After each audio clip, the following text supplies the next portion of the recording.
Hello viewers, welcome back. Good afternoon. I am Harshita from Learning World Classes.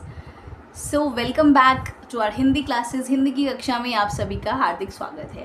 तो यह हिंदी की कक्षा हिंदी वर्णमाला का भाग 4 है जिसे आज हम कंप्लीट करने वाले हैं। इससे पहले वाली वीडियोस में हमने जाना था कि भाषा क्या होती है, यानी कि अपने जो भाव विचार जो भी चीज़ें हैं हमें प्रकट करनी है तो उसका एक साधन होता है भाषा। भाषा के दो रूप है, मौखिक और लिखित, बोलकर या लिखकर। अच्छा, अब लिखेंगे तो लिखने के लिए हमें वर्ण चाहिए होते हैं। वर्ण जो कि सबसे छोटी इकाई है जिसे हम क्या बोलते हैं, वर्ण। वर्णों का जो एक समूह होता है जिसको हम एक ऑर्गेनाइज तरीके से बना कर रखते हैं जिसमें सभी वर्ण आ जाते हैं, उसे हम बोलते हैं वर्णमाला। वर्णमाला में दो चीज़ें आ जाती हैं मेन स्वर और व्यंजन। उसी के अंदर उन्हीं के टाइप्स और विभिन्न प्रकार के स्वर और व्यंजन जो कि हम पहले वाली वीडियोस में कवर अप कर चुके हैं। तो उच्चारण के आधार पर बेसिकली जो वर्णमाला है उसके दो भाग होते हैं, स्वर और व्यंजन। स्वर वो होते हैं जिनको आप स्वतंत्रली यानी कि बिना किसी की नीड के या एकदम से फ्रीली आप उसको बोल सकते हो, और व्यंजन जहाँ पर जिनको प्रोनाउंस करने के लिए, जिनके उच्चारण के लिए आपको स्वर की सहायता की ज़रूरत होती है, तो वहाँ पर हम उसे व्यंजन कहते हैं। ठीक है, तो इसमें भी बहुत सारे टाइप्स होते हैं, वो हमने पहले वाले वीडियोस में कवर अप कर लिए हैं। तो आज हम क्या पढ़ने जा रहे हैं कि लास्ट क्लास में हमने पढ़ा था व्यंजन के बारे में। ठीक है, उससे पहले हमने स्वर कंप्लीट कर लिया है जिसमें उसके टाइप्स और उनकी जो मात्राएं वगैरह वो सब हमने कवर अप कर ली थी। ठीक है, तो अब हमने बात की थी व्यंजन की। सेकेंड टॉपिक चला था हमारा व्यंजन। व्यंजन वो वर्ण होते हैं यानी कि जिनमें आपको स्वर की सहायता की ज़रूरत होती है, जिनके उच्चारण के लिए आपको स्वर का भी साथ लेना पड़ता है। ठीक है, तो हमने व्यंजन में पढ़ा था स्पर्श व्यंजन, अंतस्थ व्यंजन और ऊष्म व्यंजन। उसके बाद हमारा एक टॉपिक था संयुक्त व्यंजन, जिसमें दो व्यंजन को जोड़ करके शब्दों को बनाया जाता है, जैसे श, श, त्र और ज्ञ। ठीक है, उसके बाद का जो टॉपिक है जो कि आज हम कवर अप करने जा रहे हैं वो है आपका द्वित्व व्यंजन। द्वित्व से आपको क्या समझ में आ रहा है, लाइक तो आज हम इसको कवर अप करते हैं कि द्वित्व व्यंजन क्या होते हैं और किस तरीके से हम इनका यूज़ कर सकते हैं। Okay, so let get started. द्वित्व व्यंजन, जब एक व्यंजन अपनी ध्वनि अपने समान यानी कि किसी दूसरे व्यंजन से मिलती है, यानी कि सेम साउंड या सेम ध्वनि के जो व्यंजन हैं वो दोनों जब आपस में जुड़ते हैं तो उसे हम बोलते हैं द्वित्व व्यंजन। जैसे आप सामने देखिए बोर्ड पर ल जमा ल, जो कि पहले वाला आधा और बाद वाला पूरा ल। जैसे कि हम इसका एक एग्जाम्पल देखते हैं, बिल्ली। तो बिल्ली में पहले आधा ल आ रहा है, फिर बड़ा ल यानी कि पूरा ल, और साथ में उस पर ई की मात्रा। तो जिस तरीके से यहाँ पे सेम ध्वनि के जो व्यंजन इस्तेमाल किए जाते हैं उन्हें बोला जाता है द्वित्व व्यंजन। ठीक है, सेम भी हो सकते हैं, अलग भी हो सकते हैं। ठीक है, पहले हम सेम द्वित्व वाले पे आ जाते हैं जब आपकी समान ध्वनि होती है। ठीक है, बाद में हम और भी पढ़ेंगे, उसमें अलग अलग उसके भी आ जाते हैं। ठीक है, संयुक्त में आ जाते हैं वो ल और ल बन गया, क और क, च और च, स और स। ठीक है, एग्जाम्पल देखते हैं। ल वाले के बिल्ली छल्ला, क वाले में देखिए पक्का धक्का, च वाले में देखिए कच्चा सच्चा, स रस्सी अस्सी।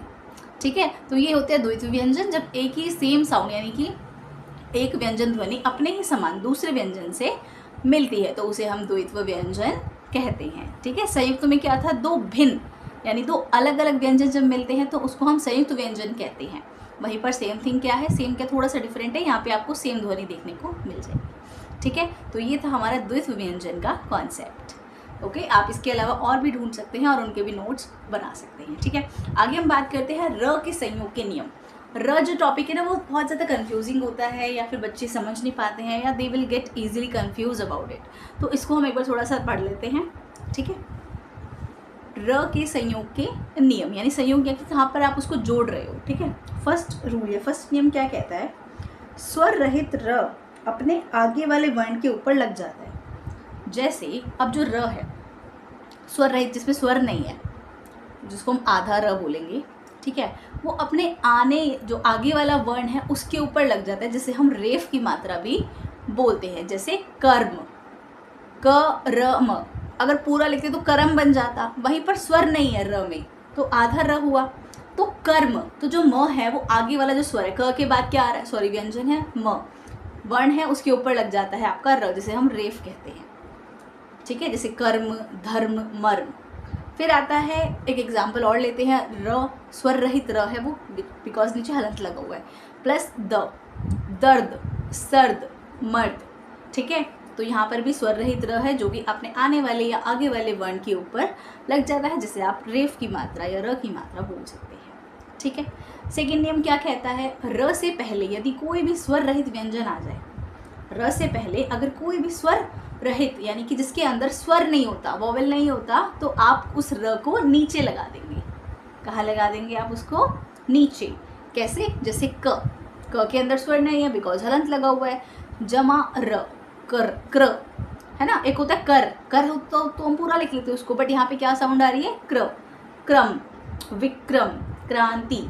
ठीक है, तो यहाँ पर व्यंजन है लेकिन स्वर रहे, जिसके अंदर स्वर नहीं है, तो यहाँ पर हम इसको नीचे लगा देंगे। ठीक है, जैसे हमने स्वर रहित वर्ण को आगे वाले वर्ण पे लगाया था, इसी तरीके से। ठीक है, नेक्स्ट है प और र, पर नहीं, प्रमाण, प्रण, प्रसंग, प्रेम।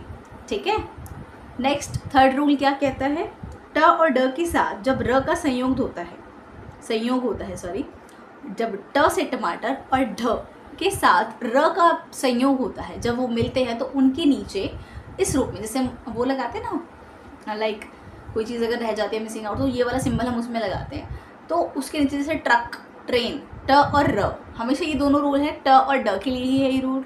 हमेशा ट और ड के साथ ही ये वाली मात्रा जो होती है, जिसको आप समझो उल्टा वी बना करके आप उसको लगा सकते हैं, जैसे truck, train, drum, dress, drama. ठीक है, सो फोर्थ रूल इज त और र। ये जो रूल है ये हमने संयुक्त व्यंजन के रूल उसमें भी पढ़ा था कि त्र किस तरीके से बनता है जब हम त और र को मिलाते हैं, दैट इज त्र। ठीक है, तो इसके लिए एग्जाम्पल हो सकते हैं त्रिकोण, पत्र, चित्र, त्रिशूल। ठीक है, तो जब भी आपने इनको सेपरेट करके लिखना होगा तो आप त्र को डायरेक्ट त्र नहीं लिखेंगे, आप त जमा र लिखेंगे। ठीक है, तो नेक्स्ट टॉपिक क्या है हमारे, ये थे हमारे रूल्स जो कि र से रिलेटेड थे। अब हम बात करते हैं वर्ण विच्छेद की। वर्ण क्या होते हैं अभी हमने पढ़ा कि यानी कि जो हमारी भाषा है या वर्णमाला सबसे छोटी इकाई है वर्ण, सबसे छोटी ध्वनि जिसके तुम टुकड़े नहीं कर सकते, खंड नहीं कर सकते। वहीं पर विच्छेद का मतलब ही क्या होता है, अलग अलग करना, लाइक सेपरेट करना, ऑलराइट, अलग कर देना, विच्छेद। तो वर्ण विच्छेद यानी कि कोई भी एक शब्द है, ठीक है, उसको आपने अलग अलग करना है। कैसे करेंगे देखते हैं। कृष्ण जो शब्द है इसकी आपने करनी है वर्ण विच्छेद। क तो है पूरा, है ना। क के साथ आपका कौन सा स्वर जुड़ रहा है, क के साथ री स्वर जुड़ रहा है, री से ऋषि वाला। ठीक है, तो क हलंत के साथ क्योंकि वो आधा है, फिर र यानी कि री जो उसके साथ लगा है, श, ण और अ, तो कृष्ण बन गया ये। ठीक है, ऐसी ज्ञानी जो ज्ञ है वो दो वर्णों से मिलकर बना है, जो कि ज और निय, तो ये बन गया आपका ज्ञ के साथ कौन सा स्वर लगा है, आ, जमा में न के साथ कौन सा स्वर जुड़ा हुआ है, ई, बड़ी ई। ठीक है, क्षमा जो श है उसमें क और श के द्वारा बनता है ये। ठीक है, तो क जमा श जमा अ, क्योंकि श पूरा है, ठीक है, स्वर है उसमें, स्वर के बिना नहीं है। ऐसे ही उसके आगे फिर म और जमा में आ। ठीक है, उसके साथ आ का स्वर जो है जुड़ा हुआ है। फिर आते हैं हम श्रमिक जो वर्ण है हमारा श्र, वो श और र से मिलकर के बना है, तो श और र और अ, तब जाके एक पूरा वर्ण बनेगा जो कि है श्र।